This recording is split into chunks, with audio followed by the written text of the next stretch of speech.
बोलिए गणपति महाराज की जय, श्री राधा रमन सरकार की जय। कार्तिक महात्म का 15वां अध्याय।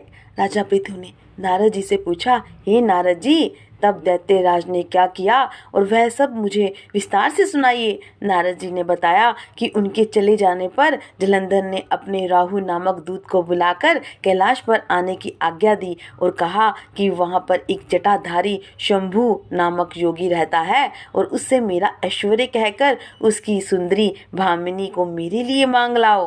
और यह सुनकर वह दूत शिवजी के स्थान पर पहुंचा और परंतु नंदी ने उसे सभा के भीतर नहीं जाने दिया, किंतु वह अपनी उग्रता से शिव की सभा में चला गया और शंकर के आगे बैठकर उनकी आज्ञा ले और सब संदेश कह सुनाया। और फिर तो राहु नामक दूत के ऐसा कहते ही भगवान शूलपाणी के आगे पृथ्वी फोड़कर एक शब्द वाला पुरुष प्रकट हो गया, जिसका सिंह के समान मुख था और जो मानो दूसरा नरसिंह था। और वह दौड़कर राहु को खाने चला तो राहु बड़े जोर से भागा, परंतु उस पुरुष ने राहु को पकड़ लिया और फिर उसने शिवजी की शरण में अपनी रक्षा मांगी। शिवजी ने उस पुरुष को राहु को छोड़ देने को कहा और उसने कहा, मुझे बड़े जोर की भूख लगी है, मैं क्या खाऊं?